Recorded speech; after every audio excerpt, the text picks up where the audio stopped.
Hey guys, it's Nogi at Otaku. Today in Anime in Real Life, I'm going to talk about a video that's part of a Korean reality TV episode that I came across that details the story of this lady who really reminds me of the beginning upbringings of Soma in Food Wars. So that video is a part of a reality TV series where this famous chef goes around helping struggling business owners with their restaurants. This episode, he goes to help a lady whose younger sister took their dad's retirement fund, with his permission of course, and opened a cafe targeted to college kids. I don't know if you've been to cafes in Korea or Korean cafes in general, but they're really nice open areas with a lot of variety of drinks and pastries where you can just go chill for a while. They started struggling though because you can't open a restaurant with no experience in market research and expect to do well. She took over to try to revive the restaurant because her dad's health was worsening, and she did not want to add more burden to him with his retirement fund basically being wasted if they decide to close.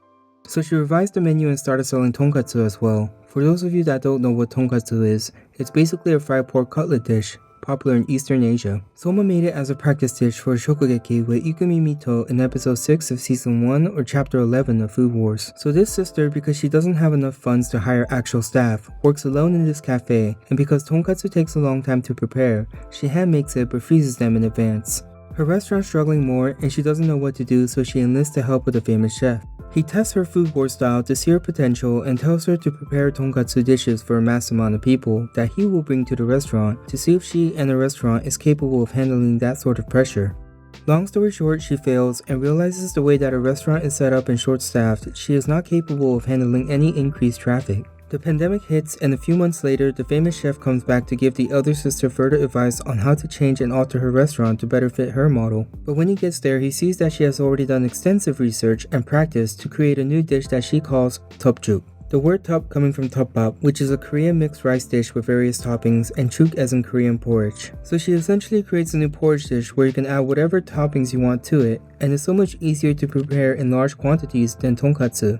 This right here is so Food Wars. How many dishes are in that anime that is a fusion of some sort and ends up being freaking amazing? This lady, through trial and error alone, Yukihira Soma style, creates a new dish in shokugeki fashion. Needless to say, the chef is impressed and tells her if she replaces her tonkatsu with this, there is nothing more to do and that she will find success. This reminds me so much of that one scene in episode 2 of season 1 of Food Wars, where Soma makes transforming furikake gohan for Erina.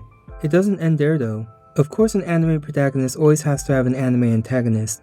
The episode caught a lot of attention and some random company took the name tteokjuk and without the elder sister's consent started a franchise called tteokjuk.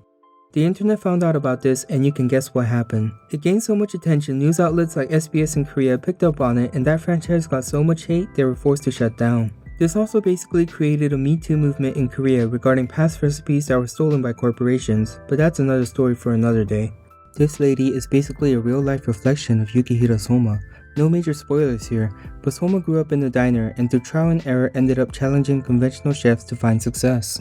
This lady, in a similar fashion, was able to challenge conventional ideas and through practice and perseverance was able to find success.